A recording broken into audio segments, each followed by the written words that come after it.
of us.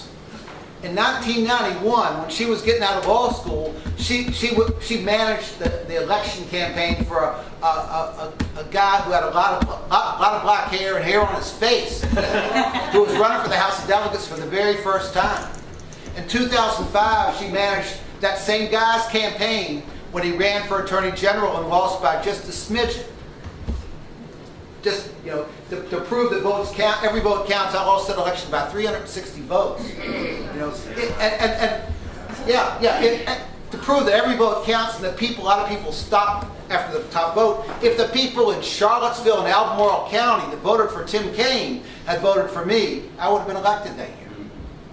Okay, but Susan Swecker is from Highland County. She ran my campaigns in 91 and 05. She's one of my confidants and one of ours. She brings our perspective to the Democratic Party of Virginia. She's on the Democratic National Committee. She is a big wig if there ever was one. My friend, Susan Swecker.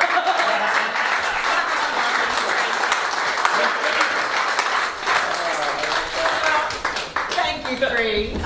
We sure have had we've had some disappointments, but we've also had a lot of fun along the way. And one of the proudest moments in my political career was helping get you across the finish line on that first race, because we were both a whole lot younger and my hair was a different color then. But it's been a lot of fun. I can't tell you how excited I am to be out here kicking off the Democratic Party of Virginia's GOTV swing.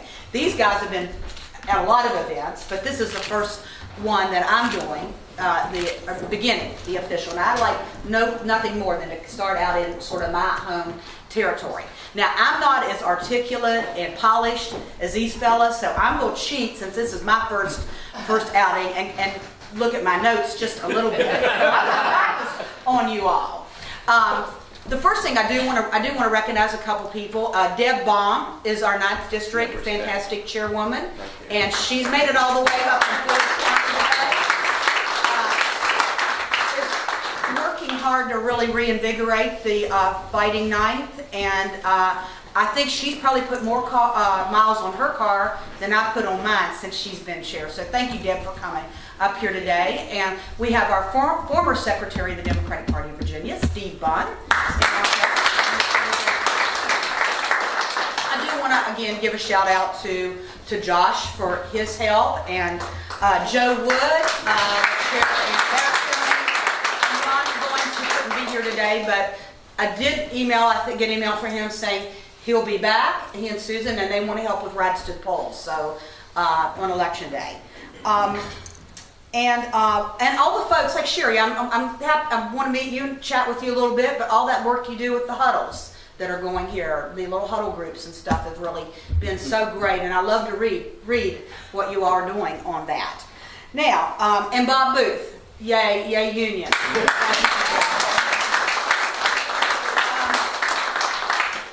Has anybody ever had a better bromance than Tom Perriello and Ralph Northam? I have never, in the history of being involved, been a long time, seen someone come up on a little bit on the short end and jump right in and do the right thing. I mean, and be and seem to be have no problem. One of the reasons we're going to pick up so many House races because he's been involved intimately with them, but he has also done an incredible amount of campaigning for Ralph Northam and the ticket, and we all owe you a great big thank you. I will tell you, the drive over here this morning was great. Half the leaves have fallen. Half the leaves of the color of Donald Trump's hair. The other half have fallen quicker than the Republican tax plan. Now, and Creigh, what can I say about you? I mean, I'm going to tell a story, one little story. Because, I'm used to being, second, third, fourth, fiddle. I get that, look at all the greatness I'm around here today. But, I thought maybe becoming party chairwoman, things would change and step up a little bit. So I got a call from a friend Joni down in Roanoke, and I was party chairwoman. And she said, Susan, we need a speaker for a fundraiser. somebody that everybody loves and respects, and someone who can inspire us. And I was so flattered. I was about to say yes. She said, "Can you help us get Creigh Deeds?"